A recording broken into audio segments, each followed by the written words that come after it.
paraglide, paraglide.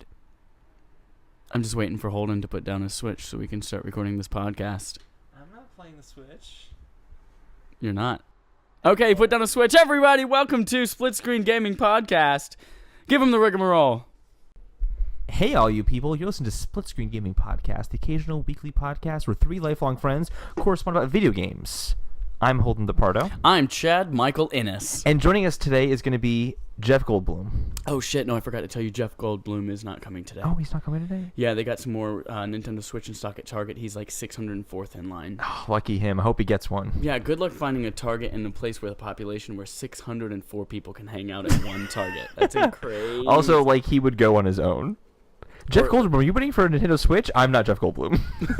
Don't talk to me. All right, guys. It is the weekend of the Switch release.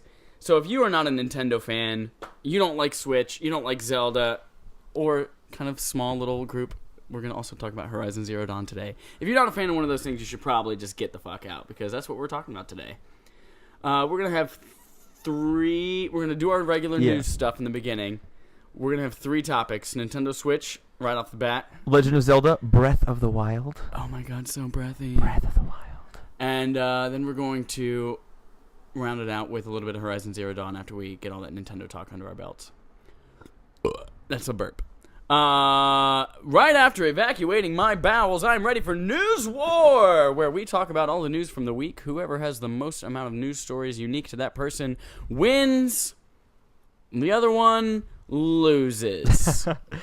Let's just start with all the non-Nintendo news, because that Nintendo stuff will just feed right into the Switch. That's really what it's all about. I didn't sort mine by Nintendo or not. I didn't either, but I have eyes, so I'm just going to look at my news. Dodge ram it. Actually, here's some fun story. Like maybe 10% of mine are Nintendo related. I thought it was going to be more than that. Oh, wow. I have mostly Nintendo. Actually, I don't have anything Sony at all. Hey, how many news stories do you have this week? Let's see. Not as many as last time. 1, 2...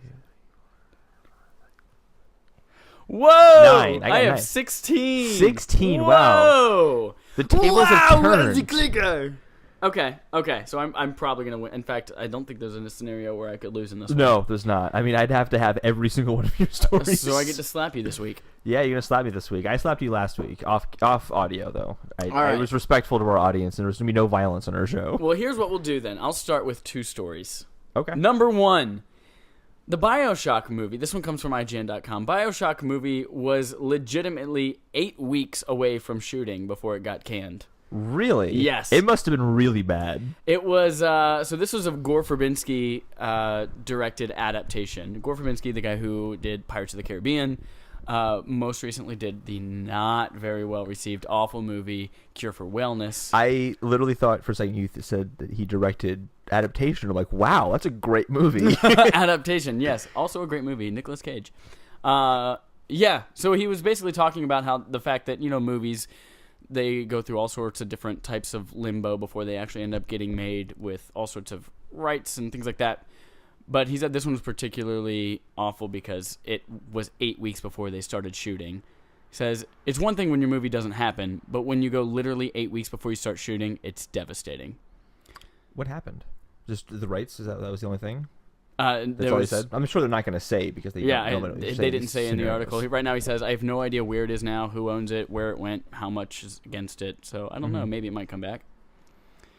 So, yeah, BioShock movie. We were so close to it, and we didn't even know. I don't like video game movies. Don't make video game movies. They never work. Yeah, I kind of concur with you. It's one thing because a book you're adding visuals, a comic you're adding motion and sound, and a video game you're taking away interaction. You're taking away the thing that makes the game fun, like the visuals and the story and all that's already there. I'm gonna make your game so fun, boy.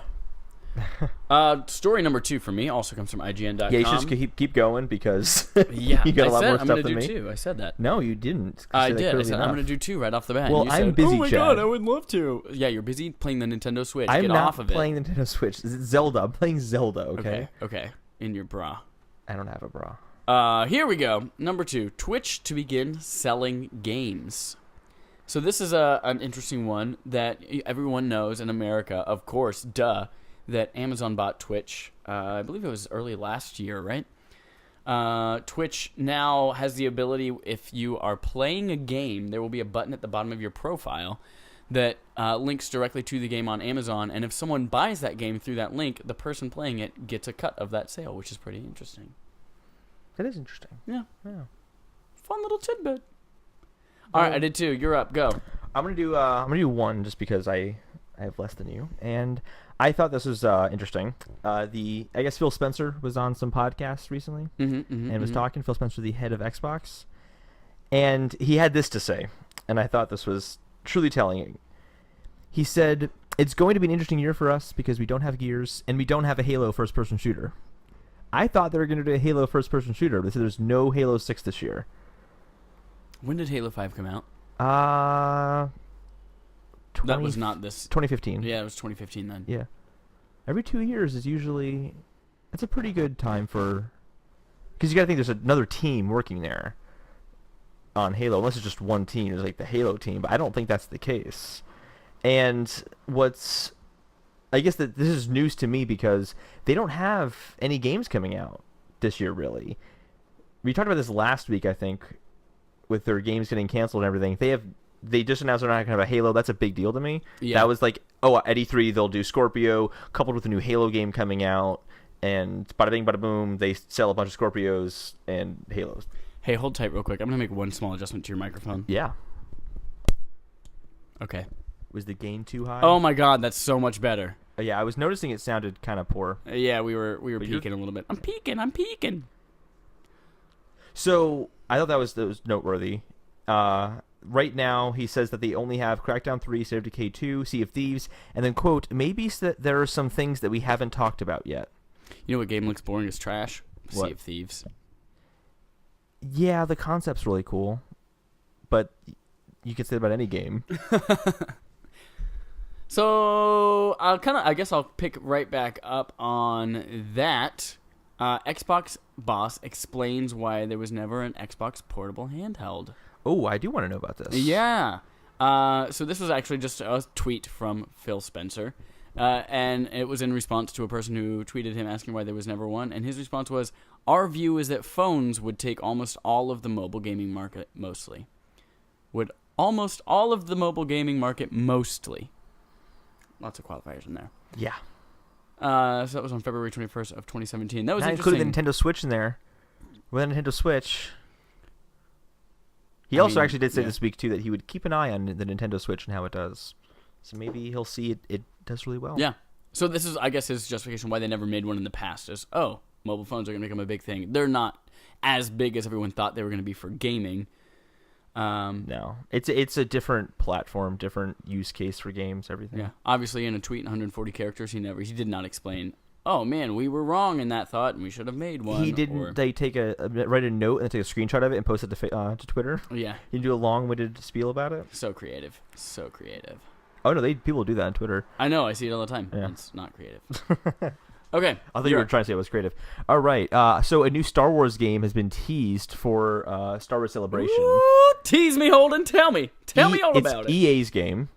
EA so it's going to be an EA game, which means it could be the Amy Hennig game. That's right. Which is the one I really want to see. They could be talking about Star Wars Battlefront 2. I hope they're not. Who the hell is Amy Hennig? Amy Hennig is the writer of Uncharted. I guess she's the creator. 1, 2, and 3. 1, 2, and 3. Oh, that's right. She didn't do 4. Right. Why did she leave? She left, right? Didn't she? Yeah, she left kind of in the whole hustle and bustle of when 4 kind of underwent all those changes. She left and went to work on this action-adventure third-person Star Wars game. So I'm very excited to see what this is. I think there's a lot of hype around it, and I think it's about time they talked about it more. They showed something last E3. It was literally an 8-second clip of gameplay, and it was really cool looking. Yeah. It was third-person game on Tatooine. I'm assuming it doesn't just only take place in Tatooine, at least. And there was a giant Death Star like in the sky and kind of in the distance. Mm-hmm. It was kind of epic looking. So we'll see what happens with that. But I thought that was gonna be fun. Something to look forward to there. Yeah. I'm gonna take it back to Xbox for a second. This is something that I'm not too excited about. There are more than 1,000 games under development from ID at Xbox. Wait, 1,000? 1,000 games under development from ID at Xbox. So ID at Xbox is the indie developer wing of Xbox, where I want to develop a game and I want to put it out on Xbox without having to have a huge publisher and things like that.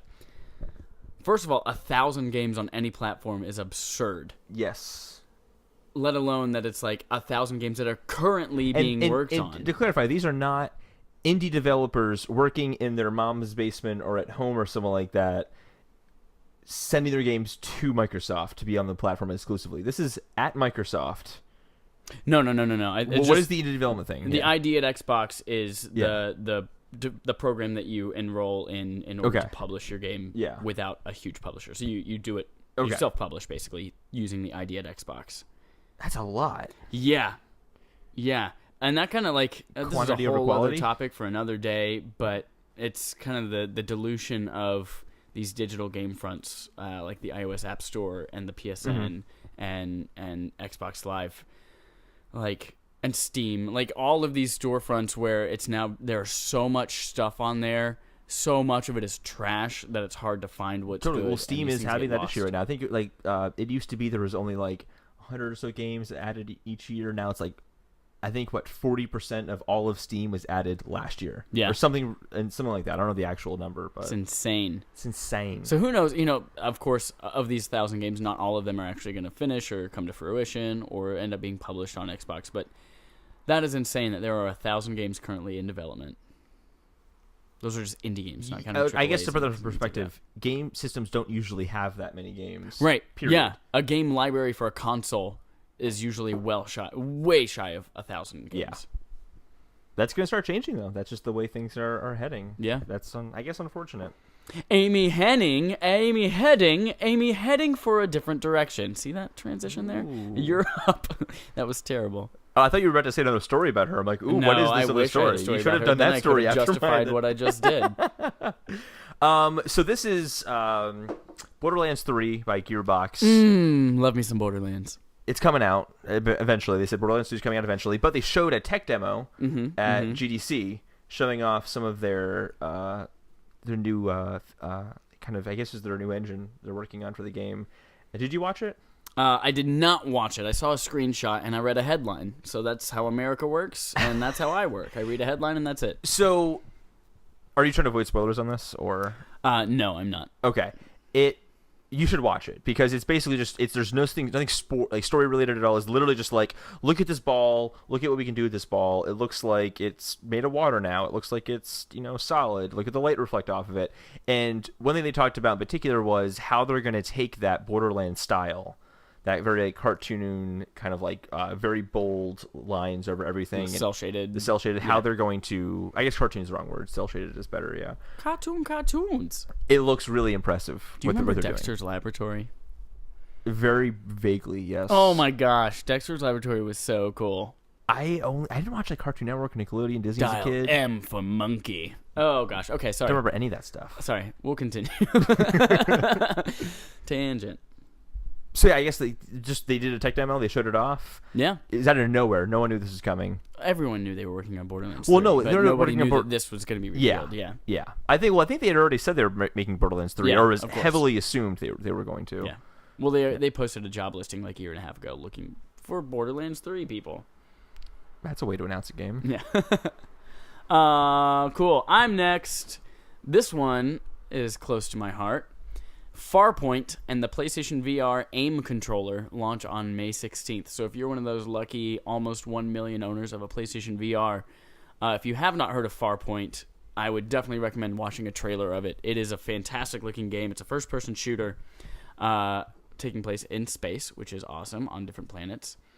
But the VR aim controller is something that's being developed for this game, and then Sony is trying to make it work with a bunch of other titles. So they're hoping to use this controller in a bunch of other titles. And what I love about this controller is... You don't hear that often. Like, we're making hardware for this game specifically. Right. And it's so great, let's send it out. I guess it's kind of, if there was an equivalent, maybe it would be like the Wii Balance Board. We made it for Wii Fit, but you can also use it for skateboarding games. Yeah, I was going to say Tony Hawk Pro Skater featuring the Wii Fit board. But what I love about this controller is that aside from what you would usually see in things like this where it's a plastic shell that you put in your Move controller, it itself has all the technology built into it. It has a separate controller part on the front. It has the move ball on the front. It has the accelerometers and things like that built into the controller itself, so that it makes it a really great feeling experience, which is awesome. And that's coming soon, May 16th. Awesome, awesome, awesome. I'll do one more since I have it up in front of my face. My face news. I'm ready, but you can keep going. Face news. I'll play Switch right now. I'll play Zelda while you're finding this new story. Darn it. Gosh, I need to climb this Whoever mountain made this in thing Zelda. portable, Holden's never going to do anything again for the rest of his life. I'm going to quit work. Kind of sticking with the PlayStation news. Here's another one from GameSpot.com. PSN is going to start letting you choose which games go on sale, which is pretty cool. They've done this in the past with you get to choose which games are part of the free with PlayStation Plus for the month. But last week, you got to choose between Final Fantasy 15 and Assassin's Creed, the Ezio collection. Final Fantasy 15, for sure. You basically get to vote which one you would like to go on sale for a flash sale that weekend. That's a cool idea. Yeah, so it was half off on the Ezio collection or 40% off on Final Fantasy 15. So yeah, that's live. You should be able to vote on the PSN. So if you are a PlayStation Network subscriber, or you don't have to be a subscriber. If you own that and you buy the games and do the things, then you go on the sites and then that happens and then you're happy. So buy things. I'm sorry, I had a stroke. You're up. So I'm gonna bring it back to Xbox again. Yeah. Xbox Pass. Yeah, Xbox Game Pass. I finally have one that we overlapped with. I like this. I think this is an awesome idea. Essentially, me about it, the idea is that there will be and this is one thing I'm a little hazy in the details on, but and I don't know if they've confirmed this yet, but basically it sounds like you're gonna have like a monthly subscription to games, and there will be a selection of games for that month that you can download, but you can only play them while they're on that service. Correct. And it was going to be 100 games at any given time. Now, does that mean 100 new games a month? Like it's changing every month? Or is it like we're going to take Halo out this month and we'll bring it back later on? That's what it sounds like. From what I understand, yes. It's going to be kind of that Netflix model where you have this large ocean of things to play, and then every month a couple of new things will come in, a couple of things will leave. I like that because, I mean, for Microsoft's exclusive games, they'll probably, like, not exclusive games, but like their studios games, those will probably just be there. Well, highlight the service. In the same way that Netflix is not going to take House of Cards off temporarily. Right. I have a feeling for this subscription pass, they'll have a couple, like they've confirmed Halo 5 Guardians will be a part of it, but I don't think they're going to put all of their... Well, like, whenever they said they're not going to release Halo 6, but whenever Halo 6 comes out, that's not going to be on Game Pass immediately. Exactly. But, like, what I'm talking about is that once a Microsoft game has gotten there, I would hope it would stay there, and that's a cool proposition for people. Yeah, I think for me, it's a really great idea, and I love seeing the game industry try new things, and this is kind of an offshoot of EA Origin Pass or Origin, whatever it is. It's an Xbox exclusive service, but it's the same thing, but with EA games instead, and you get early access, which is another part that's not part of the Game Pass. But I think I like this because one thing I don't like about PS Now is it's streaming down. So some games inherently aren't going to work that well. I don't play fighting games. I don't play racing games. But hold on for the people. Let's draw this parallel. So people are calling this Microsoft's solution to PlayStation Now, which is a game streaming service where you stream PlayStation 3 games over your internet connection on PlayStation 4 or your PC. Yes. So the streaming aspect of PlayStation Now doesn't, like, some games I've played, it causes delays in controls, very much like Super Mario World last week for us. Woof. Go listen to episode 1. So the downloading side is going to really make that work a lot better, I think. I mean, obviously, I don't even think, obviously it'll make that a lot better. So I think that's a better idea, and I hope PlayStation takes that because I don't have an Xbox, and I want that service. Yeah. Do you think this is going to be like a seller for them? I to sell think systems? I think it's going to be, honestly, something like the EA Pass or PlayStation Now, where it's not going to get a whole lot of press because they would rather people buy it at $60. Mm-hmm. But it is going to be a cool option that's out there that if people want to experiment and try that kind of thing, they can. How much are they going to take this away? Like, I imagine if you go to Halo 5 in the Xbox store, it will say, buy now or play with Xbox Pass. I guess we'll see. So we'll find out. Yeah, it's a great prospect to be like, oh man, I've got friends over. What can we play? Oh, I could pay $10 and we can take a look at playing any of these 100 games. Well, you have to download them though. So it'd be like, let's figure out what we want to play tomorrow. Oh, yes, you do have to download them. One other cool little thing about it is that any of the games that are currently part of the Game Pass, while you're a subscriber, you get 20% off of them if you choose to download them. So, like, if I'm playing Halo 5 Guardians and I know that I don't want the pass anymore, but I would like Halo 5 Guardians to continue, I can get a discount on that to buy it. And my save file, regardless of whether or not I have that game or access to that game, will always remain as well. Yeah, You're fun up. stuff. Super fun stuff. You are up, Chad. Oh, man. Sticking with that good old Xbox. Xbox boss from IGN.com, Xbox boss Phil Spencer. Phil Spencer's been chatting a bunch this week. He has taken away that Switch limelight. Yeah, he hints that there will be an Xbox Scorpio event ahead of E3. Yes. Yeah, so I hope so. The quote itself was, "Doing everything at E3 would be difficult." So he would love to be able to have a reveal of the actual hardware and the box itself so that they could focus more on games. And I think one of the things in here was talking about how they liked being on stage at E3 and talking games. And this is what's coming to it, rather than having to talk hardware specs and how this will work, things like that. I will point out that is what they did with the Xbox One originally, and that backfired pretty bad. That's true. People saw the system and said, wait, what games are there for it, though? Exactly. So, but you can watch TV and sports. Did you ever see the supercut of, like, every time they mention TV or sports? No, I haven't. I'm sure Oh, it's you should watch nonstop, it. though. It's just like this long video of them going, sports, ESPN, Xbox, TV, sports. I remember watching that event, and they didn't even show a video game until, I don't know, like halfway or towards the end. Yeah. And even then it was like Call of Duty. Which, of course, it was Call of Duty. Of course. And they don't even have the exclusive on that game for all their... Did you know that a exclusive horse is a content. horse? A horse is a horse. Of course. Unless that horse is a talking horse. And then he's Mr. Ed, and then he's dead. R.I.P. Mr. Ed. Hey, Holden, what are we going to talk about next? I got one more non-Nintendo story. One to more share. non-Nintendo? I have 1, 2, 3 more non-Nintendo stories. So why don't you share some more, and then I'll... All right. This is why I know I'm not going to win the war, so might as well... God, I can't wait to slap you. I think, like, I'm going to take a day to think about the best way to slap you. Like, do I wet my hand in a bucket of chlorine and ammonia so it leaves a mark that burns in on your skin so the rest of the world knows I beat you? Do I backhand you covered in ketchup so that you're going to smell like ketchup for the next 24 hours no matter how much you wash your skin? I was going to say, please make it quick whatever you do, but with that one, don't do that one. Oh, man, I think I'm going to backhand you with ketchup on my hand. And it'll be worth having my hand smell like ketchup because your face will smell like ketchup. Okay. Hey, you guys, do you play Destiny? Do you love all the stuff you got in Destiny? Say goodbye to all that stuff you got in Destiny. Destiny 2 does not allow you to bring any of your weapons, skills, power-ups, etc. over to Destiny 2. But it does allow you to bring the aesthetics of your character. So if you really grew attached to your blue skin, your pointy head, your cool clothes, those transfer over to Destiny 2. And I know that right off the bat I made that sound bad, but I'm actually kind of in favor of this. No, because it levels the playing field. Nothing is worse than going into a game and everyone's already better than you. Right. It So, sucks for people who've been playing that game forever, but it's not just about them.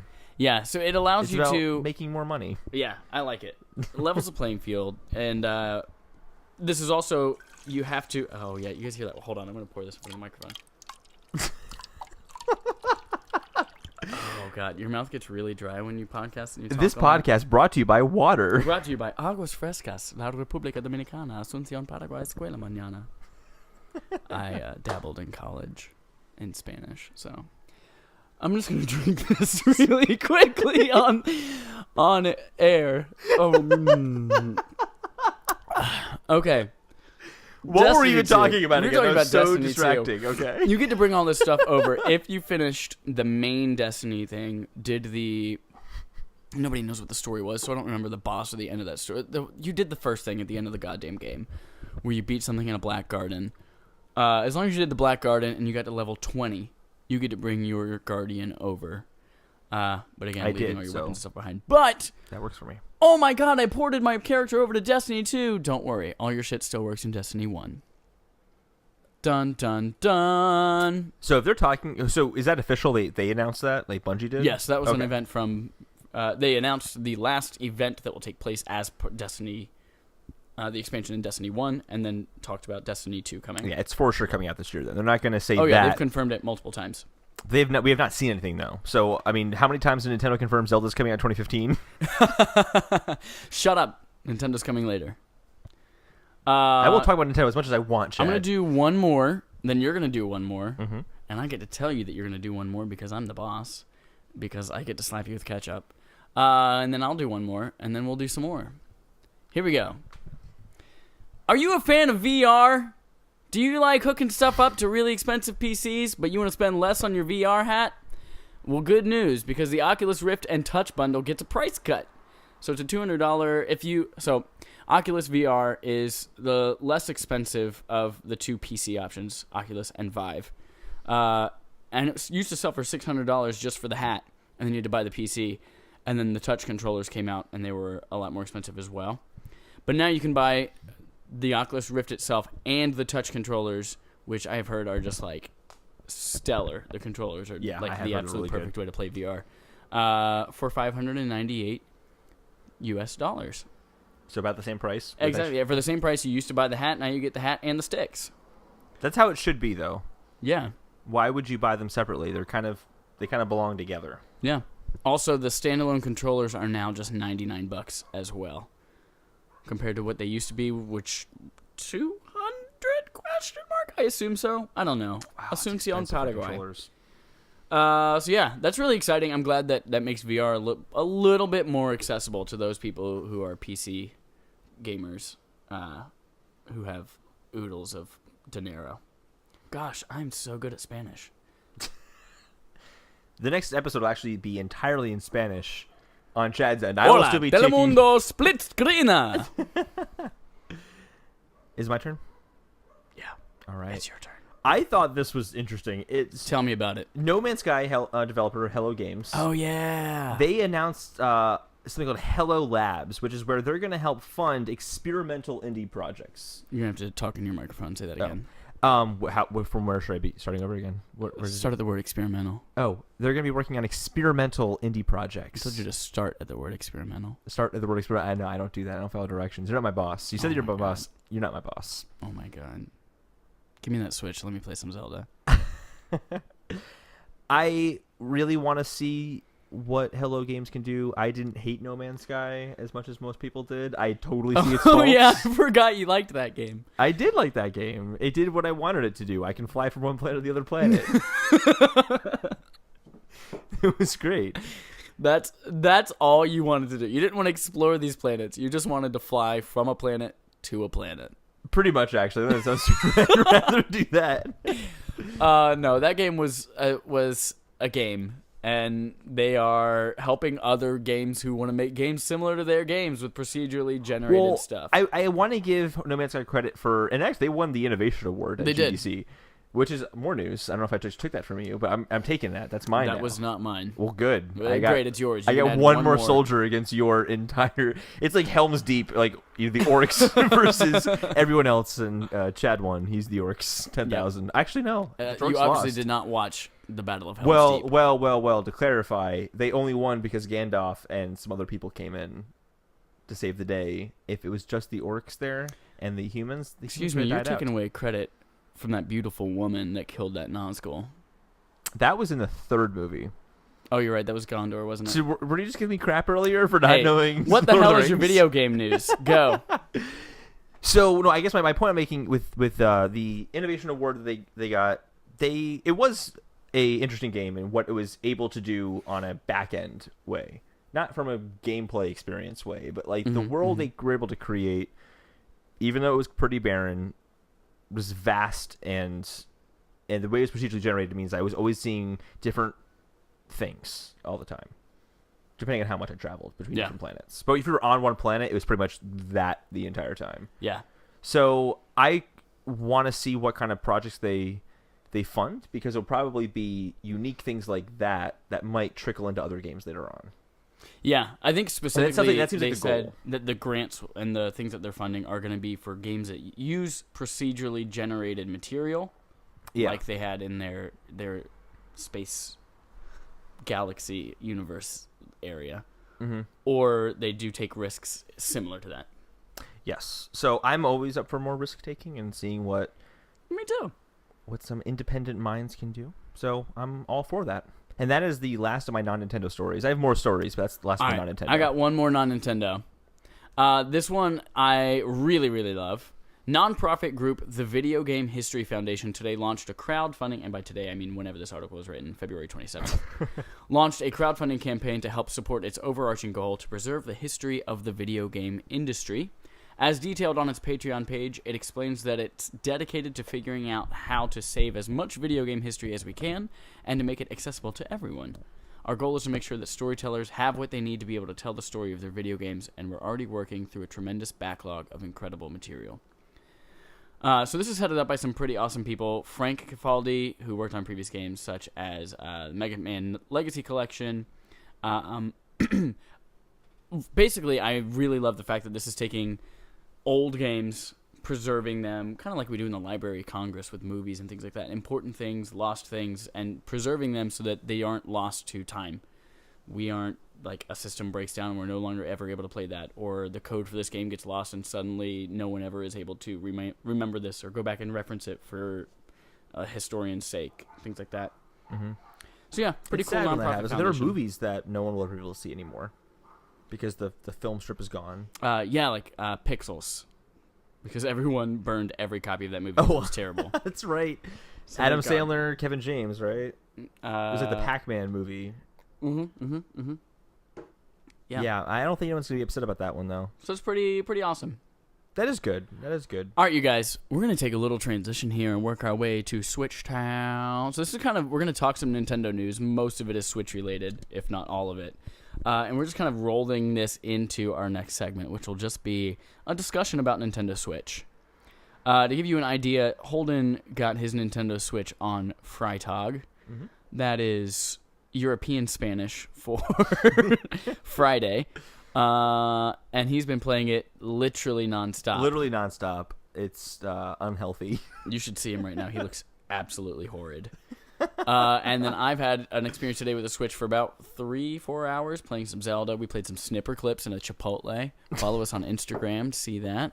At SplitScreen GP on Instagram. I played some Zelda at Chipotle as well. Oh, yeah, he played some Zelda at Chipotle. Follow us on Facebook. And everyone gathered around and was like, ooh, what's that? No, there were a bunch of babies. There's a lot of babies. And there was cheese all over the floor. Did you see the table we went to go? I had to clear off like 4 pounds of cheese off of this chair. Do people not know how to clean off tables? I don't know. There's also a little baby with his pants all the way down around his ankles peeing at the urinal when I went to the bathroom. That poor kid. That was me. That was me up until 9th grade. So I'm going to start with some bad news. Oh, tell me some bad news, Holden. Friends codes are still for Bob. Friends codes. Friend codes.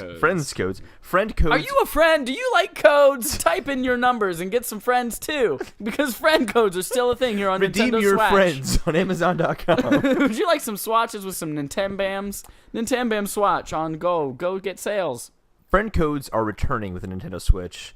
Temporarily, I guess, but to catch people up, friend codes was this awful method of adding a friend to your online profile on your Nintendo account, where you essentially get this like 16 character jumble of letters and numbers that were unique to you, and you would share that with someone else to become their friend. Basically, your username was like LX42785, like just a bunch of numbers. It was awful. And that's coming back temporarily, even though they have promised that it is not coming back. They said there will be some newer options in the future by adding people via social networks. But that's not the only one there, I will say. In my time with the Switch, there is a method of adding friends with users that are local and right next to you. Right. Which I do like that. I think that's a really good way of mitigating the whole talking to strangers online thing that Nintendo seems to be afraid of. I know, apparently there are also ways to do it where people you have played with previously you can add them in. Really Yeah, easily. I got one friend request, and it's not just on your Switch. I got a friend request from someone I played with previously, who I'd played with on my 3DS. Oh crap! It's like your Nintendo account is finally starting to unify their whole ecosystem. Right. It's great. I love it. They still have some work to do though, like having an online account to use. Yes. That'll come soon though. I think it's coming at the end of the month. Which is fine because there's literally nothing to play right now that you need an online account for.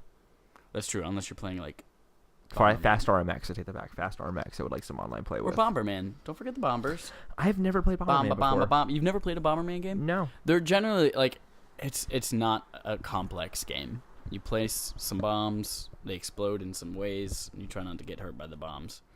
But it's fun for a minute or two. Mm-hmm. By the way, I got a text from Jeff Goldblum, and he didn't get the Switch. Yeah, thanks for not texting me, Jeff. I thought we were best friends. Lifetime friends. Yeah, friend code's still a thing. Deleting that off my list. Here's another kind of bad one. Nintendo Switch cartridges taste really, really bad. No, so Dang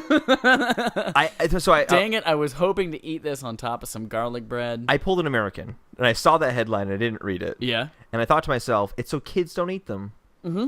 I'm sure that's exactly the reason It why. is. No, I was kidding. That's a very good reason. It's for Okay. kids and pets to make sure that when they eat it, it's incredibly bitter. Oh my gosh! Wait, Keeps them let's from try swallowing this. it. I have a Switch cartridge with me right now. Oh my gosh! So First of all, they're very tiny cartridges, so Yeah. they are easily I'm digestible. gonna put my mic down. Talk for a second. So, you could easily take one of these and, like, as you're putting it into your Switch, if you yawn a little bit too hard and go and inhale, Switch cartridge caught in the back of your throat, dangling from your uvula, and then of course you cough, goes down into your esophagus. But it's okay because it tastes really bad, so you can now poop it out.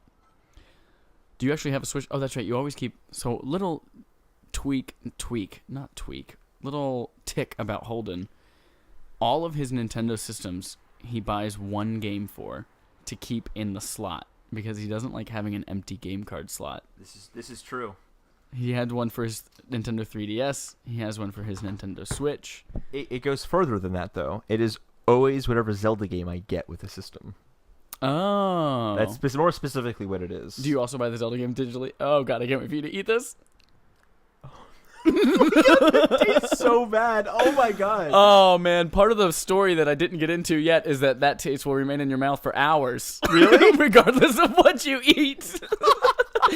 Oh, so I'm very glad you did that, and I'm very glad I didn't tell you. Oh, my gosh. Do you want to try it? No, I don't want to try That it. is awful. That is really bad. Oh, I definitely God. would not, as a kid, be like, I'm going to eat that. Yeah. Good. Yeah, if there was some fuzziness on the mic, I don't know what was going on. Oh, my God. That's terrible. It's actually kind of going away a little I'm bit. glad you ate it. It's still there a little bit, but it's not. It's overwhelming when you put it in your mouth the first time. I will say it's overwhelmingly bad. If you could compare it to a food that you've eaten or a substance that you've eaten. It is no earth-like substance. That is terrible. I really want you to try this to see if you can narrow down what this is, because I don't know what this is. I don't know what it tastes like. Absolutely not. And to think that I saved Zelda to do this while I was paragliding, and I don't know if we'll be paragliding when I get back. I might have lost my progress. Paraglide. all right. Oh, what did you just say? Oh, I said it. Data. Nope. Cartridges. Bad. Tasty. Deletey. Okay. Ugh, that was disgusting. These don't taste good. All I'm gonna right. hide a Switch cartridge like in a bag of potato chips. I'm gonna have you eat it. I have a small story. This is super small. Okay. There's a little Easter egg Oh. in the Nintendo Switch Pro controller. Okay. And when you look inside the joystick, it says, thanks I'm to gonna look at all this. game fans. It's like, when you look inside the game joystick and you pull the right joystick down all the way, inside Oh. it says, thanks to all game fans. That is so cute. Very cute. Very Nintendo. You get it, Nintendo. You get it, Nintendo. All pro Thanks to gamers. all game fans for paying $70 for this controller. Was it Yeah, 70 or $70. $80? $70. Only $10 more than a PlayStation 4 one, and it has NFC built into it. Okay. Not that bad. Okay. I didn't. My Not that statement was completely objective. I'm just saying. I Thank thought you you were for- attacking me. Here we go. Okay, so this is actually something that kind of worries me a little bit. It seems innocuous, but some Switch games are touchscreen only. What does that mean? It means that the Switch has been advertising there are so many different ways you can play the Nintendo Switch. You can use it with Joy-Con grip. You can use it with the two Joy-Cons separately. You can use it in docked mode. You can use it in kickstand mode, portable mode, handheld mode, up I your have butt to interrupt mode, for a second. do it on the toilet mode. I have to interrupt for a second. I just took a drink of water, and that taste is now in the water. Every time I sip something, it's going to taste like that. For the rest of the night, you will not be able to taste anything but that taste. I'm trying this one more time. Oh, yeah. Oh, he's drinking out of the Slytherin cup. And he's All right, it was thinking... a little bit better that time, Okay, but okay. this is... All right, keep going. I'm sorry. I just had to share that. So this means some games are touchscreen only, which means that they are not able to be played in docked mode on your TV. Which seems totally fine. It's like, I get it. Some games just need the touchscreen. But what worries me is that this could lead to a future of kind of making things exclusive to one play mode. And that was one of the things during the reveal. They keep saying, you can play this game in handheld mode, kickstand mode, docked mode. And I was like, that kind of worries me. But what I really, really am afraid of, aside from being isolated to one mode, is I'm afraid that this is going to lead to developers realizing, oh, we can exclude a couple of these modes. We can get more out of this system if it's in docked mode. Therefore, I'm just going to make my game run exclusively on the docked mode. And then people get like, oh, yeah, I'm just going to I can get so much more power while it's docked. And then suddenly that defeats the purpose of the Switch and nothing's portable anymore. I wouldn't be surprised that happened because there is a rumor, I can't remember when it came out, but that there's going to be a dock that had processing power inside of it. Yeah. So you could dock it in and get more power, which might put it on the level of something like a PlayStation 4 or Xbox One. Yeah. So I think it'd be a smart move for Nintendo because if you want to, you can buy this special dock and then these games open up to you. A Dock Pro, a Switch Dock Pro. A Switch Dock Pro. I actually like that idea on the side of the docked games being more powerful. It kind of sucks that you won't be able to take that game on the go with you. That is the whole point of the system. But I feel like by getting a Call of Duty or a game that like you'd really only be playing at home anyway, because you want to play the multiplayer, Yeah. it might work out pretty well by getting an audience to Nintendo that wouldn't normally be there that wants to play those games and Zelda. I don't know, man. I'm just worried that this is going to start an avalanche of everyone just like, oh, great, we can all just go back to making games the regular way, and we can just say screw whatever convention that, or whatever new innovation that Nintendo has made. Just like they kind of abandoned the gamepad. Like, oh, great, there's this brand new thing about the Wii U, and then everyone's just like, no, we'll just make regular games. I guess I'm just not as concerned about that as you are.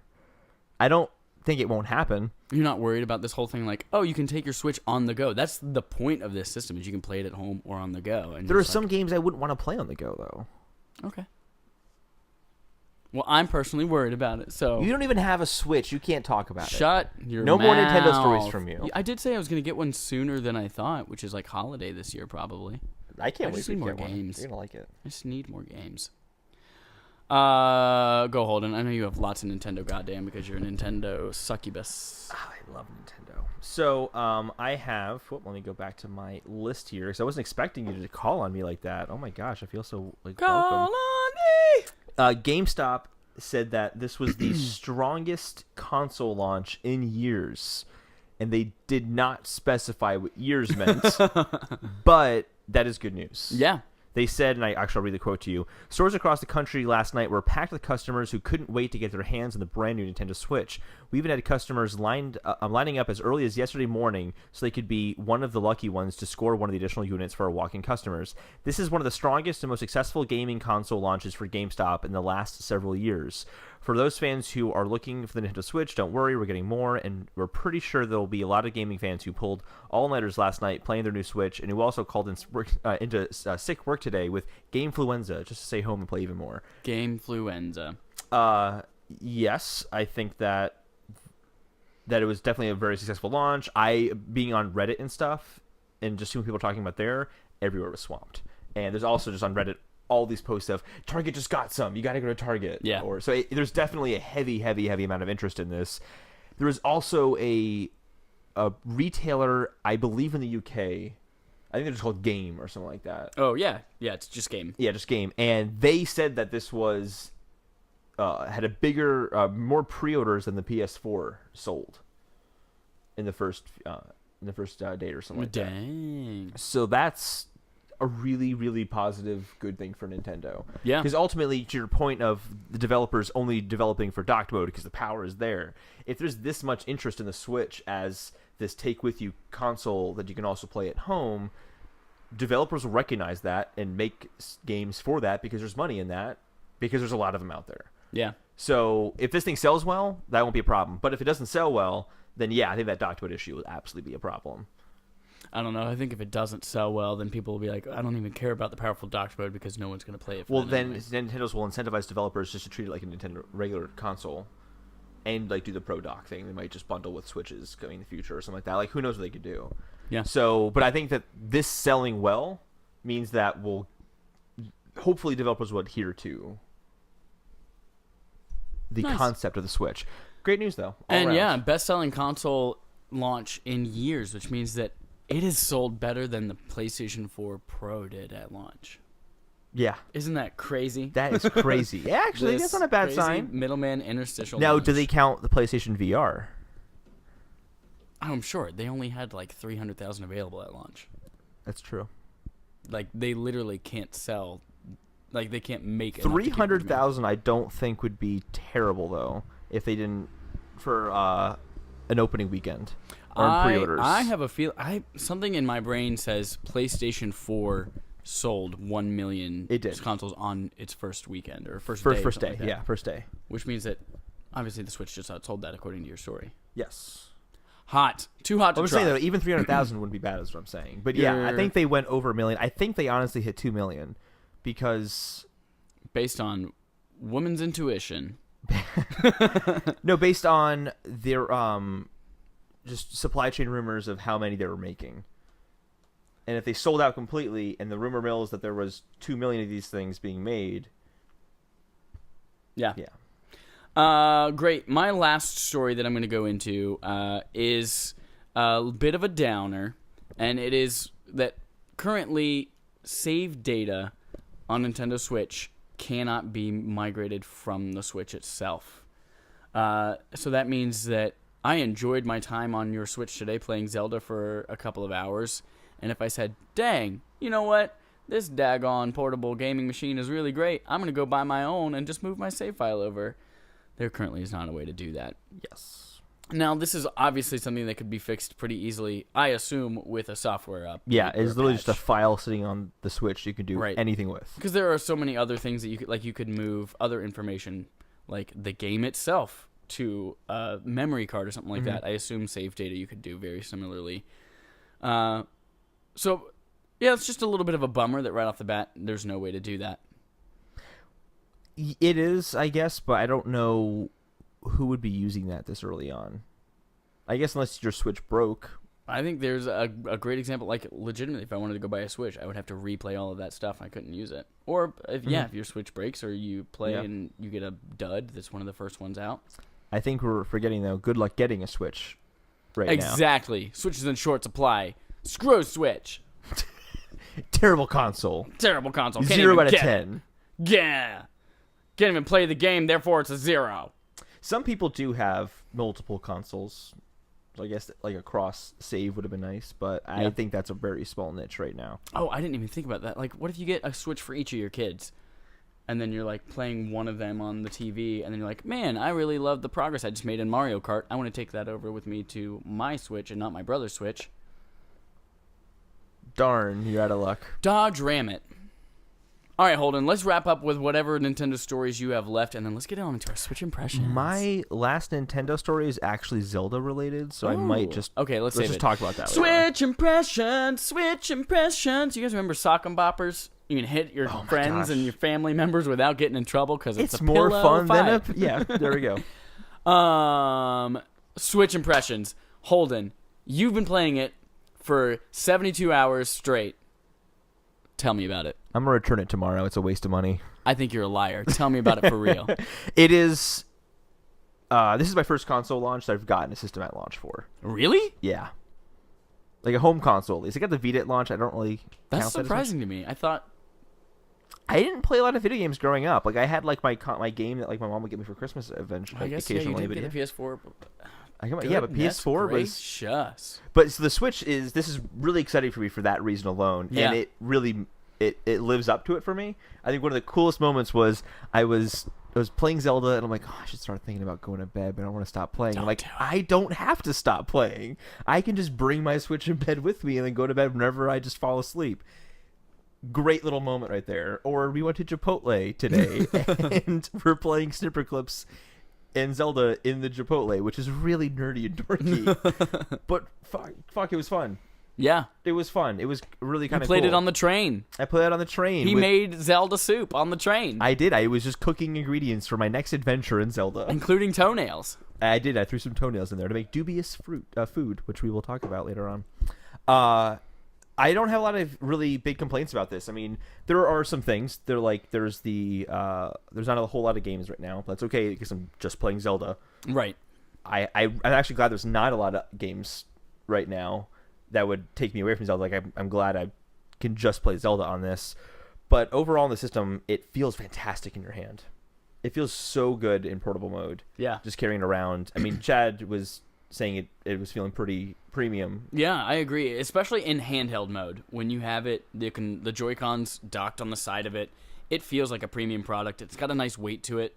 The build quality is really great. I love the metal on the device itself, and then the plastic is still like a high-quality plastic on the controllers. It gets a lot of comparisons to the Vita in the sense that it's like the powerful handheld console just overtakes it. People have call this like Vita 2 almost.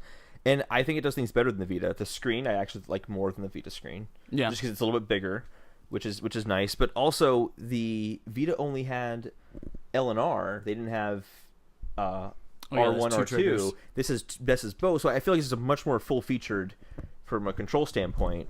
Yeah. But you got the motion controls built into it, which they work fantastic. Those Joy-Cons are awesome. Yeah. I like the Joy-Cons a lot. Yeah, they are. So the Joy-Cons, you can use them kind of separately for multiplayer things, and then they have those little slidey, like, they don't really provide any function other than making the controllers more comfortable, but things that you slide onto the end of the controller when they're not docked. Oh, it also makes the buttons on top. So like when you hold the Joy-Con, like just the left Joy-Con on its own, just makes those more accessible. There are buttons on the top as well that are easier to hit. Right. You technically can hit those buttons without it on there. Yeah. But they're much easier to hit with those on. So those definitely make it more comfortable to hold as a two-player. Like, it takes some getting used to, especially, and they feel different. The left one holding it's going to feel different than the right one just because of the placement of the buttons and the joystick. But yeah, I found it seriously like super comfortable. I could see myself playing for hours with it.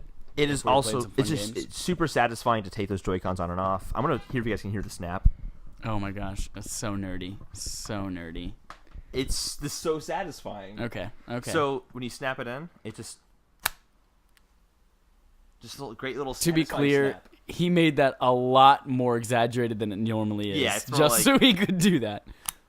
Oh, there we go. Yes. Oh. Do it one more time. Oh, God. It's so satisfying to do. I hope you guys are into ASMR. Because we're just going to spend the next 30 minutes just doing switch clicks. Switch click. Oh, do the right Joy-Con. Do it.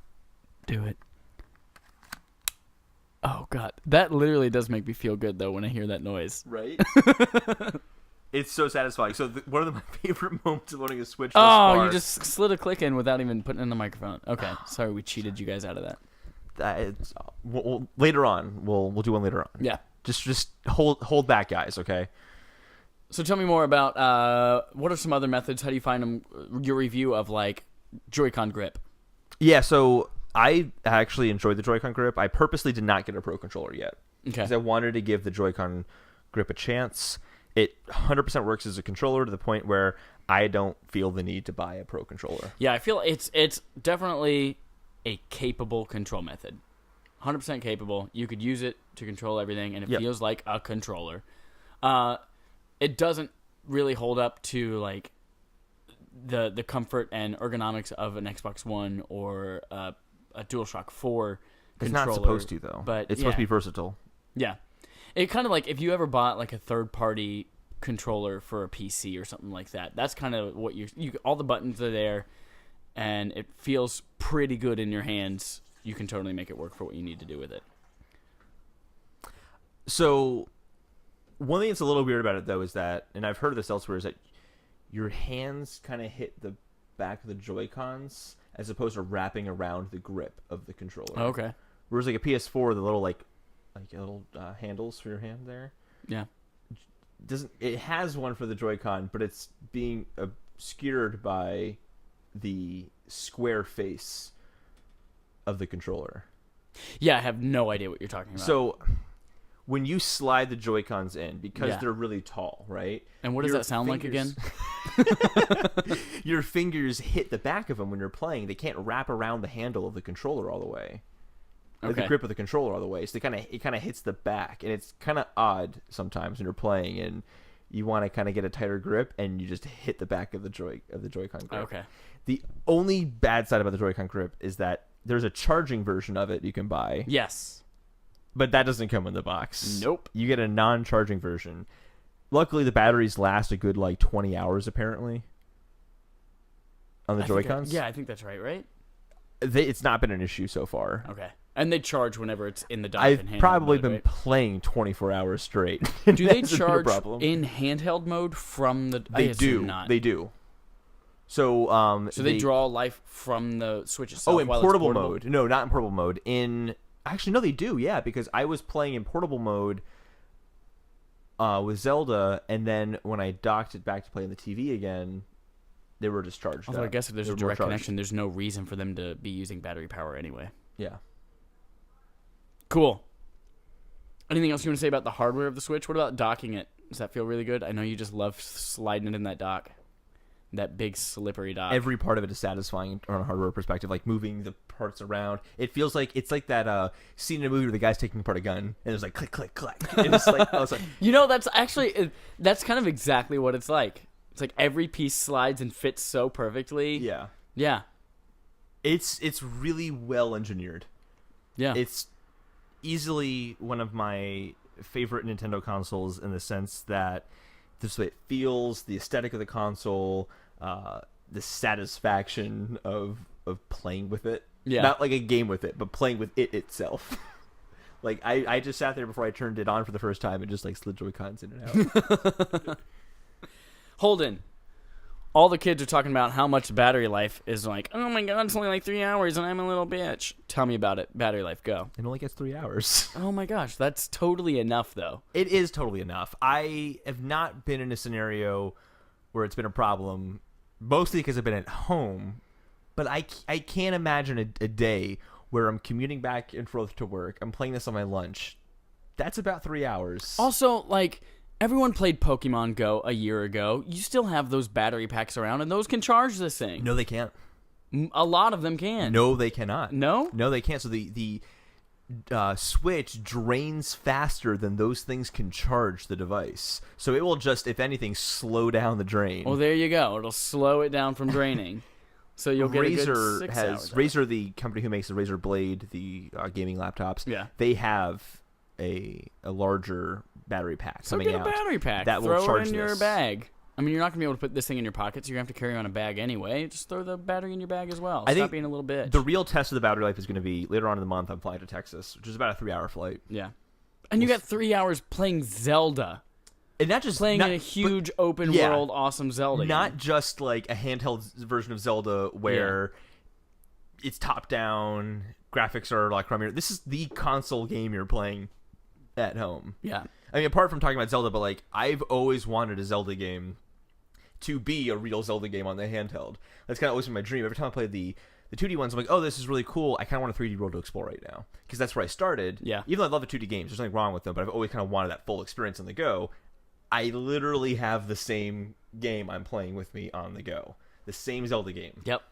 It's fantastic. They're just a few less P's, but nobody gives a shit because the screen is a beautiful 6 inches long, like a average white penis. But I guess in terms of the battery, so I guess to talk about that for a little bit more, we went to Chipotle today to just to legitimately eat food. We weren't going just to play the Switch. we don't want anything. We just want to play over here. Is that okay? We just hang over here. Yep. I don't know. We were there how long? Like half hour? 45 about minutes? a half hour. It drained a good 20% in that time playing Snipper Clips. Yeah, we were playing Snipper Clips. Great game. Yeah, awesome Great game. Great concept. I've enjoyed my time with that. The little time I've had with that. Yeah. Zelda's been taking up the majority of it. So I think that's not too bad if you consider that game was not a super high fidelity game. 20% in a half hour is not awesome if you were comparing it to an iPad or like a tablet or something like that. Yeah. Or even like a computer or then a again, smartphone. though, play an intensive game on an iPad, you're going to get the same battery life. And you probably aren't playing games as intensive as they are on the Switch. Yeah. If you look at any open world game on a smartphone or on any sort of smart tablet device, it is not nearly the fidelity. It is some like hacked together thing. Right. And it always looks crummy. Remember, what was it, like Airline or something like that? It was like Skyrim on your phone. And it was not Skyrim on your phone. It was just not. There's just no way it was. But this does have the feeling. So, although, yeah, the battery life is not great compared to, say, a 3DS, it is, considering the fidelity of the games you're playing, it's fantastic. Yeah. Awesome. I concur on all of those fronts. So what do you think, kind of holding the Joy-Con, playing in handheld mode? I think my favorite version is handheld mode. If I had a favorite way of playing it, like on a TV, whether it's the two separated Joy-Cons or the Joy-Con grip, I really like having those kind of both in separate hands just down by my side. Totally. I really love the motion control that's built into it for like aiming in Zelda with your bow or yeah, it's like you can use the joystick to do drastic movements and then fine tune with the motion control, which works. Pretty awesome. It's very smart. If you ever played like Killzone Mercenary or Uncharted on a PlayStation Vita, it's a very similar kind of process. Yeah, feels really great. There's a kickstand on it that holds it up, despite what CNET.com says. Just remember, guys, you have to put it on a hard surface. CNET points out it won't work on pillows. Also, just don't fuck with it while it's on the table. On the video. Okay, so there's this video on CNET.com all about how the Switch can't stand up with the kickstand, and it's awful. But literally the guy's like freaking out with some kind of palsy on it and knocking it over and throwing it, and it's like, oh, I can't get it to stand up. There's literally a point where he's like trying to pull the Joy-Cons out, and he just can't do it. It's so frustrating. And he tells it to stay. He holds his hands out, be like, stay, don't move now, because I'm touching you. Pulls out the Joy-Cons, and then immediately knocks the Joy-Con into the screen of the Switch, and it's like, and it falls over. Duh. Well, yeah, if you hit it with something, it will fall over, like anything. Yep. Oh, that video no really problem annoys with me. Kickstand's great. The kickstand's awesome. And again, this is considered default, but I think this is smart. The kickstand comes off. Yeah. So it doesn't really break, because if it breaks off, you just snap it right back in again. Yep. Which is probably why it doesn't feel as premium as, say, a Surface in that kickstand. But again, this also is not a $600 tablet. So, Holden, we've talked a lot about hardware. From like a user interface experience, like the console on the software front, what do you think of it? It's very simple, very straightforward, but I think that's why it's my favorite Nintendo OS so far. Yeah. Where it's just like, here are your games, play the game. The settings are down here if you need to go to them, but everything's very clean, very simple. It's fast. It's really fast. If you guys have a 3DS, I know it's a slow user interface. You want to go to the eShop, you're waiting forever and ever and ever. If you want to go to settings, you're waiting forever, ever and ever. This just kind of snaps in place. It's very quick. Also, there is a capture button, so you can capture screenshots. Capture. Of games. And that's not the capture button to like say, yes, I am not a robot on a website. Yes, capture, the capture. Like screen capture. Yeah, capture. This is the one part where I feel that the Nintendo Switch is a little bit premature, and where I feel like it is kind of like a beta of the Nintendo Switch for all of the early adopters. Mm-hmm. It is simple, which I love, and it's all about just like, here are the games you have. But there are just like some features, if they had waited a few weeks, like 4 to 6 weeks, they could have launched with a really, really strong UI. Like the fact that we have friend codes, and they're temporary kind of, and used for some things and not others. The fact that it launches without its kind of signature online service that it's going to have. They let you know about it, though. When you make an account, they're like, it's coming. Yeah, they're like, it's coming. Free trial. The fact that it has no virtual console yet, but it's coming very soon. And I'm trying to remember. I actually don't remember if the 3DS had virtual console at launch either. I think it had to, because the Ambassador program. I mean, that was not too long after launch. The Ambassador. No, program that was like let you 6 get months stuff after down. launch. The Ambassador program. Well, regardless, it doesn't have a virtual console on Switch. Every other home console they've released in the last couple generations has had virtual console on day one. Mm-hmm. The game saves thing that we talked about earlier, and then I know this isn't important to some people, but like there are some people out there that would love to have Netflix and Hulu and things like that on these things. I completely disagree with you. I think the Netflix and Hulu thing is the need for that is absolutely ridiculous, borderline stupid. Well, we use our game consoles as people, like our PS4. It's how most people watch HBO or Netflix and things like that through their game console. So if Nintendo wants this to be something that, like, this could possibly be somebody's only console in their home. But I get that. But for launch, I don't think that's necessary. Well, it's a game console, and that's what we come to expect from our game consoles since 2007, 2006, when the Xbox 360 launched. Like, these things are now a part of gaming consoles. But from the portable side, right? You take that Netflix app, and then you're in the airport. I want to watch the Netflix. No, you can't. It doesn't have a cellular connection. You're going to use your phone if you want. If you want you could to. Still, now that Netflix allows you to download things, it would just be really nice to be able to be like, I'm playing a little bit of Zelda. Oh, man, okay. I'm kind of getting bored of playing this game. I'm going to take a break for a little bit. Let me just switch my app and watch a little bit of House of Cards.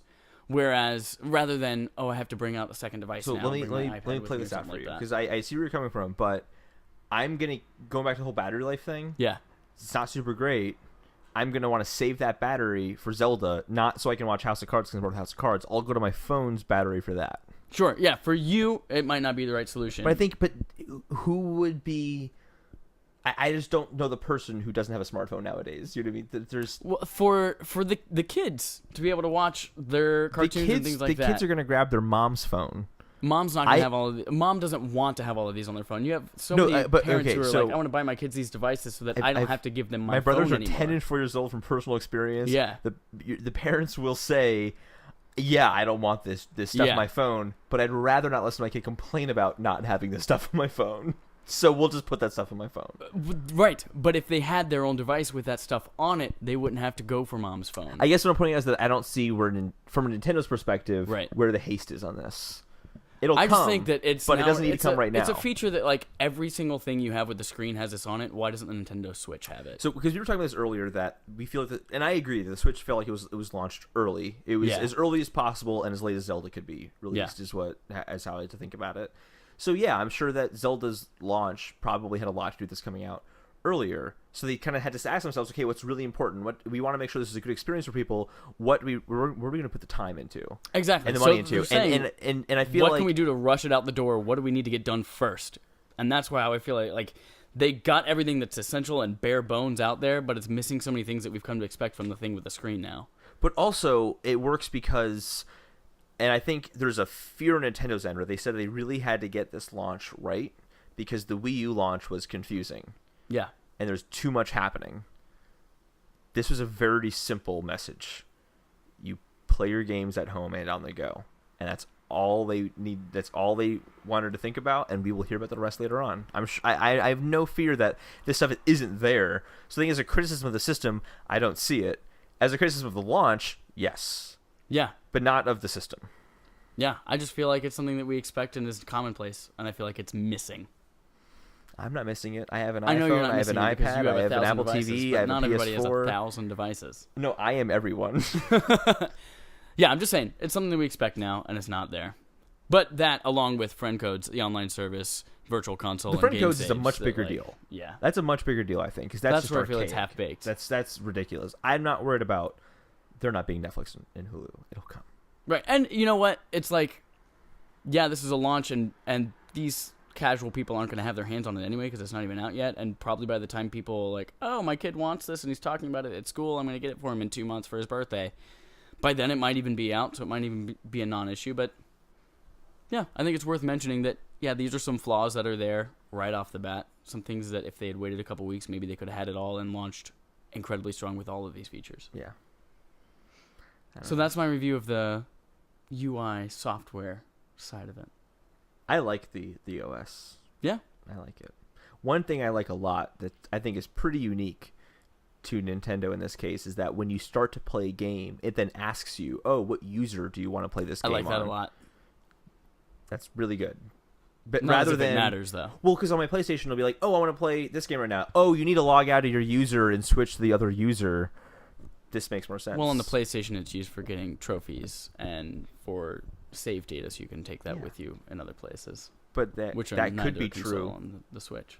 But that I don't see that as a case to why this is. No, I agree. Here. I like the feature itself. I like saying, "Oh, I choose the game and then I decide who's playing it." Yeah. I like that. Rather than having a profile they have to log in and out of. It does change the nature of kind of how some of these games work, though, because Zelda doesn't have. I guess we're gonna start moving over to Zelda now, but like Zelda doesn't have the traditional 3 slots. Yeah, it is your user is your game, and that is your game. That is it. There's no additional slots at all. So now you have to make like Folden and Bolden for your other slots. I actually have users. I have my my male character, and my female character, which is Holdina. Holdina. You and your gender normative naming prospects. Holdina. Why can't her name be Holdiner? Or Holdeno? Holdeno. Hold De Niro. Hold to Robert De Niro.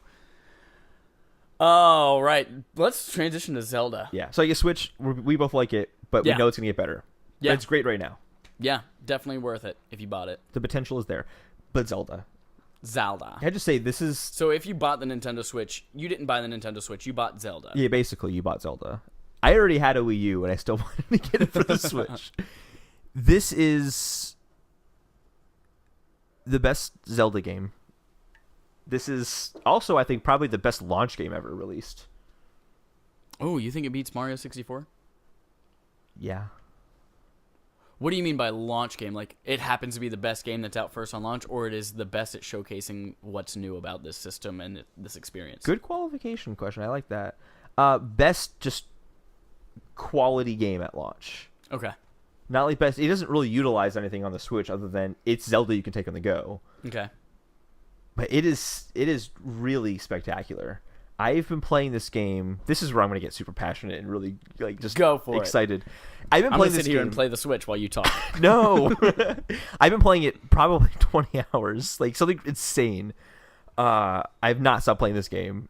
I guess the best way to put it is that the 2D games had a sense of exploration to them, where it was less of someone poking you and telling you need to go to that mountain because that's something cool in that mountain for you. Yeah. More of a, okay, I know I've looked in this side of the world already and I didn't find anything over there that was pertaining to my quest. But I did find these cool things, but let's see if I can find like the Master Sword up in the top left-hand corner of the map. And you kind of just ventured over there to see what's going to happen. That hasn't happened in the 3D games before. And it is absolutely the case of this game. I think I've been playing for 20 hours and I've only done 2 dungeons. Because I wanted to rush to get to a dungeon to show you the dungeon. I wanted to make sure to do that. I wasn't just going to explore mountain sides with you. Even though that's what I've been doing most of the time. As beautiful as they were. And you didn't even get to the actual... like. So Chad played the Great Plateau, which is the kind of tutorial section of the game. Which is a very clever tutorial. Are we doing spoilers or no spoilers? I'd say we're just going to do spoilers. Okay, so this is a spoiler discussion. Yeah. If you don't want Zelda spoilers, first of all, surprise Zelda's captured Ganon has her. I also haven't beat the game. Yeah. So I don't really know how many spoilers there's going to be for story stuff. But I think mostly just going to be talking about like the mechanics and kind of what I've found thus far, what you found thus far.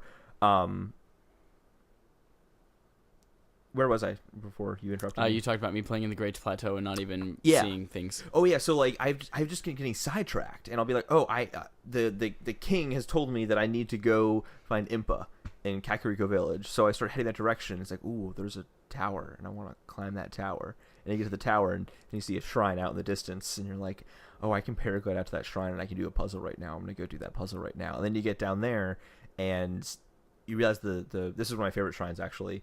It's surrounded by flowers, and if you step on the flowers, this woman yells at you and says, no, you cannot step on those flowers. Those are living things. Don't you hurt the flowers. I worked hard on those. And you have to go through a maze of these flowers to get to the shrine, even though the shrine's right there. Nice. And there's just all these like little kind of cool like little moments like that happen. Where you're like, oh, I'm gonna go there, and then something happens when you get there, or you just find a little camp of monsters, and you want the treasure that they're holding, so you just find a way to either sneak to kill them, wait till night so you can just kind of quietly take them all out, or you realize there's some barrels by them that have the death like the skull and crossbones, which means it's explosive. So you're gonna fire some bomb arrows and just watch their base blow up. It's outrageously fun. There's a sense of adventure that I haven't had in a Zelda game in a while, in the sense that I look out somewhere and I say, I want to go over there. And now I have to figure out how I have to get there. Whether that's, am I just going to climb over mountains until I get there? Am I going to go around the mountain to get over to that location? Or as I'm crossing this mountain, maybe it's too cold. So I have to either bundle up and find clothing that's too warm. But in my case, I didn't have that clothing. So I had to make some food that was spicy that had cold resistance. That's how that works. Science, by the way. It is totally how that works. Yep. Or I could have also carried a torch with me. But if I carry the torch, I can't fight enemies. So there's all these kind of different ways you can approach it, and you're just kind of creating your own adventure as you go along. And there's just a wonder to it. And I want to hear what you have to say, but I have to... Because you've only done the Great Plateau, you've missed out on so much. Tell me all about it. Of what's going on there. No, I actually want to hear what you have to say first, and then we'll jump back in. No, I think it's a visually very impressive Zelda game. The character models look fantastic. The environments, like how open and vast this world is, looks great. The actual like textures of the mountains and things like that are absolutely acceptable. Yeah, there's no point where I'm like, ooh, this looks bad, which has happened in past Zelda games, where the art direction has completely saved it, but being HD now, it looks better. It does not look like Horizon Zero Dawn, which we'll get to later on, but it looked really... I thought it looked good. Yeah, it's fantastic, perfectly capable. It's a Nintendo... it definitely has the love and care and polish of a Nintendo game, and it looks like it. Everything feels like it was handcrafted, and it was. Every little thing that you come across feels special in some way. I love the weapon system, like the degrading weapons, and just finding all sorts of new different types of stuff that attacks differently or has different properties to it. I love that system. I didn't think I would, but I do. I completely agree. I was really worried about finding a cool sword and then being like, oh no, I have to hold on this forever because this is like the good sword I have. But you just constantly are finding new items, and it also encourages you to want to approach enemies because you're like, oh, I need to take their sword. And I think that's an example for me of they've seemed to have looked at all their past Zelda games and kind of took the best bits from all of them. So like in Wind Waker, you could take enemy weapons, but then you couldn't leave the room that you were in with that weapon. This, it's, oh, I stole that enemy weapon and I killed him with it, and now I'm leaving. Really cool moments it kind of builds up to. Yeah. So there's the weapon system is really great. We're going to talk about the Master Sword. The Master Sword is also destructible, but like only in certain situations. And also becomes more powerful in certain situations as well. Yeah, so you start off like it's like 30 it's like 30 attack, which is pretty high up there still.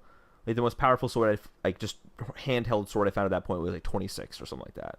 But you can get battle axes and great swords which go to like 40 or 60, so you get some really powerful stuff. I think 60 is the max though, because when the Master Sword is at its most powerful state from what I've seen, it was at 60. Yeah, and it glows like a lightsaber too. It does, so just like Sting. So what happens is when you're close to an enemy that is like a guardian or something really powerful and has has been taken over by Ganon in some way or possessed by Ganon, then your sword will like light up, and you won't. Then it's indestructible. is what it seems like right now, though. But I have Yeah. broken it because I decided to use my Master Sword when I wasn't supposed to, and it broke. And then, actually, right before we did the podcast, I was playing some more, and I got this note that just said, Master Sword recovered. Nice. So it will regenerate. Recover that sword!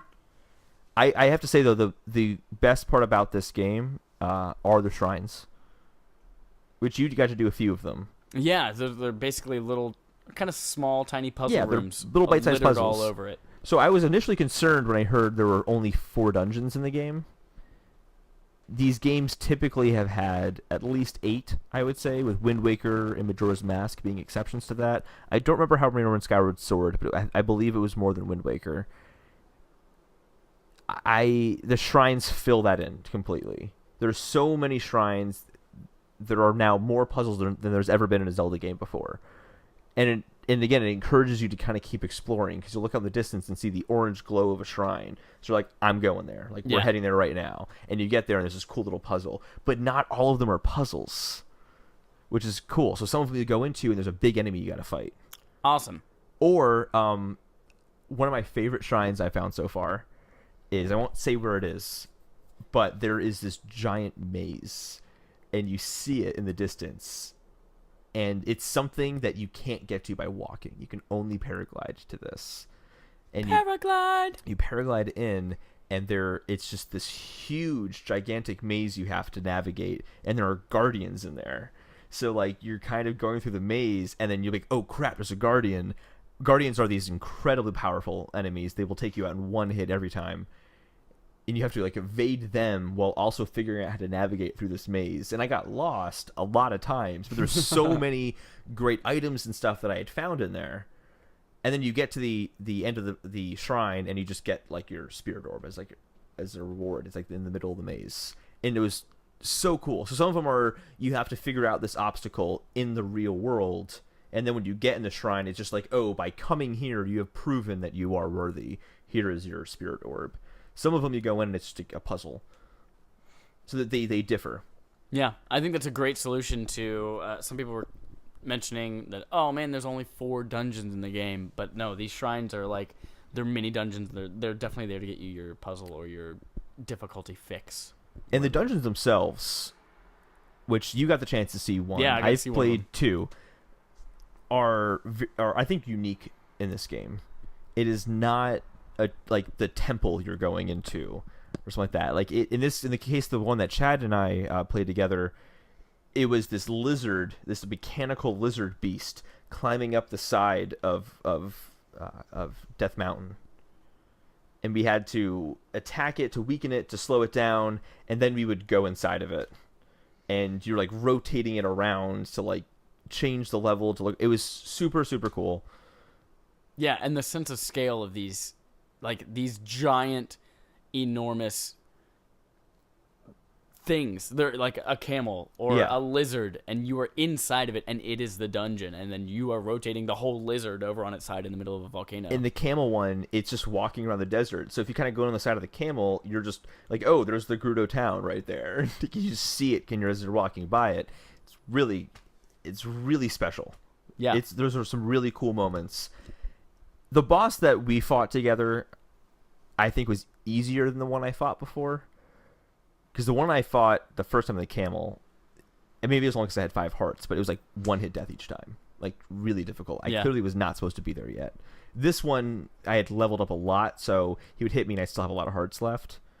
But he was also kind of easy once we figured out how to beat him. We had a hard time with that. Chad recommended something to me, and I disregarded it completely. I was like, maybe you should do this right off the bat. And he's like, no. It can't be that because of X, Y, and Z. And then I was an idiot, and that was Chad nailed it. Yeah. About 10 minutes later and eating all of his food. You know what? Maybe we should try this. Yep. No, Actually, you brought it up again. The game said, maybe he would like a snack. Yeah, he said something like, he said blank snack or something like that. Like, oh yeah, there's that thing that Chad mentioned. So I don't want to go too much into Zelda because I haven't finished it yet. My thoughts, I think, are kind of still developing. But so if you could boil down your impressions of this game to 2 sentences, what would it be? I would say that it is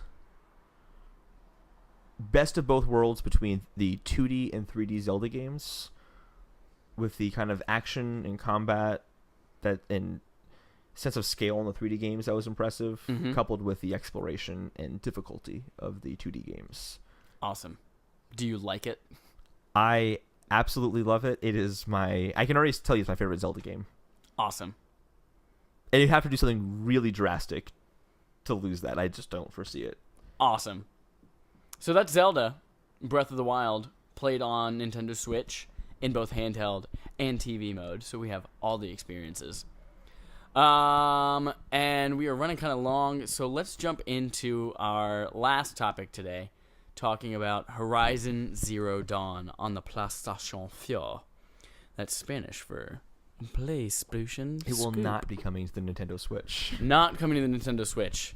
So this is a game that I wish I had more time to play it. I have put about 6 hours into it now, and I've just gotten past the first kind of big story twist, which I freaking loved. And that's what I think sets this game apart. It is the most gorgeous console game you've ever seen in your life. It is. It's stunning. It really is. From the intro to just running around, Holden literally asked me, "Wait, so is this in game or is this a cinematic?" And I was like, honestly, I can't tell the difference, so I don't even know. I think that was in game. From what I saw later on, sure I think that was in game. It's weird because this sounds so creepy, but the skin looks amazing. I put all the lotion on the skins, and now it looks so good again. It just, you can tell it reflects light naturally, and it's super impressive. The character models themselves are top notch. Yeah, the combat feels so smooth and fun. There's so many different ways. Like, you can unlock so many different skills that make you do either slow motion or let you shoot from while you're on wires, or by weapons that have giant trip wires, or tie an enemy down. Like, the fact that you can play this game any way you want, and it's so satisfying. I love it. It's so customizable to like you and your play styles. And then the story, I thought, oh, this is a pretty cool story. And then I hit that first twist, and see, like, so much dramatic irony in this thing that I'm just like, I can't wait to find out when they find out what I know, or I can't wait to find out what's happening next right after this thing. Oh my gosh, it's so good. So yeah, I love the visuals of it. I can't stop looking at this freaking world. I love the lore behind it all. Like, I'm so fascinated by when this takes place, and all of these different tribes and their views on the metal world, as the Nora tribe calls it. And then how they interact and they use this world, and these robot dinosaurs are just like the coolest freaking enemies in a game. And there are so many different types, and like there's something like 30 different types of robot dinosaurs, and they all behave completely differently. And so there are different weak spots, and you can shoot the canisters on their back and they explode and everyone in the area is lit on fire, or you can shoot their weak spots, or you can trip them up and slide underneath of them. Oh my god, this cool sliding mechanic too. This never gets old. It's just so yeah, I'm gushing about this game. And this is like the one thing. I have a PlayStation 4 and I have a 1080p display, and I wish this is the game that's making me wish, God, I wish I had a 4K OLED HDR TV and a PlayStation 4 Pro, because this thing would just look even more stunning. So yeah, I like it a lot, and I love that it's Guerrilla Games and they're trying something new. I played it for, an hour? Oh, maybe like 30, 45 minutes. Wow, it felt like longer. Yeah. I guess that's... I was going to say good things. The tutorial. Yeah, the tutorials are always kind of slow for me. Yeah. It does play super smooth, though. Yeah. That's one thing, is that the combat, moment to moment, is super slick. And I know I need to get better at it, because I was not super great at that combat, but it's the shooting a bow and quickly dodging out of the way, or shooting an arrow and quickly dodging out of the way of this thing coming right at you. It just plays out really smoothly. Yeah. There's never, for games that look this good, I always worry about a frame rate drop or something like that. But it was silky smooth the entire time. Yeah. Which kind of goes back to the whole, like, the combat. If this wasn't silky smooth like this, that's what I feel like makes this game for me. For the little I played of it. Like, that's what kind of was like, ooh, I want to go back for that. The story was also very intriguing. I didn't know as much about that you did, but I was already asking, like, Chad, like, oh, like, why are they, like, outsiders? Like, I was curious. Yeah. And video games don't usually do that for me. This world is interesting. Yeah, it's very interesting, and I can already tell I'm going to have a conflict, like, I spent 6 hours on something that you could probably do in about 45 minutes or an hour because I was like, oh, I want to explore this. There's a whole herd over there. I'm going to figure out a way to destroy all of them really quickly or sneak up and take down each one silently. Oh, there's someone shouting on a mountain over there. I wonder what they want. I'm going to go help them find their kid or something like that. Like, I'm going to have this big kind of this cognitive dissonance between I want to go and explore or I can't wait to figure out what the hell is happening over here with Aloy and her story and this whole tribe, and it's going to be so hard not to. I'm going to want to play both ways, and I'm not going to be able to do that. I'm either going to be like, I want to explore everything, or I have to finish the story. And I think that's great that I'm so interested and intrigued by both ways of playing that I'm going to have a great time spending a zillion hours with this game. The exploring could lead to more story. Yes, it could. And I'm getting a lot of that story from these side quests and things like that. A lot more about the lore and the culture of these tribes and things like that, which is super interesting. But then it comes to plot points like what just happened in the Proving. And I'm just like, oh my god, I need to know what's next. To me, and especially in open world games, I feel like the story always kind of falls flat because it's more about just kind of that exploring side. So yeah, I think it's always like, go to the top of this tower, see some dots, then go fix those dots. Totally. And I think we were talking about this a little bit earlier too, where this kind of takes a lot of like what open world games do right, but your pull is the story. Yeah. Like your pull is, this is something you haven't seen before. There's that, it's not a post-apocalyptic game, it's a post-apocalyptic game. Where this is the coolest thing to me was that they talk about modern day humans as if it's this ancient race that has been gone for a long time now. Like they call them the metal ruins or the metal rooms. The metal world. The metal world, yeah. That was really intriguing to me. That was very cool. But you're just getting to the opening. Yeah, I just kind of got to the first plot twist, and I'm getting now finally into the big, vast open world. I finally now have permission to leave the Embrace, as they call it, the kind of safe lands from all of the corruption and things like that. So yeah, I'm very, very excited for what's in store with that game. Yeah, we'll have to continue talking about this for sure whenever we do the next podcast as you develop and go further. Definitely. So that's it for this week on the Split Screen Gaming Podcast. We did a whole bunch of stuff. You can tune in next Monday and figure out what the heck we're going to be talking about then if we haven't killed ourselves over whether or not Netflix should be on the Switch. we got deep into that. We got heated. We got heated, That's probably, we're going to kill each other. I already have my plan. I play a lot of Hitman. I know what I'm doing. So next Monday, tune in again for our next episode. Again, I'm Chad Michael Innes. That's Holden DePardo drinking some water over there. I am Holden DePardo, and Jeff Glowbloom will be here the next podcast. Yeah, he'll have his Switch impressions with us a little bit later. Please follow us on Twitter at SplitScreenGP, Instagram at SplitScreenGP, and Facebook at Facebook.com/SplitScreenGamingPodcast.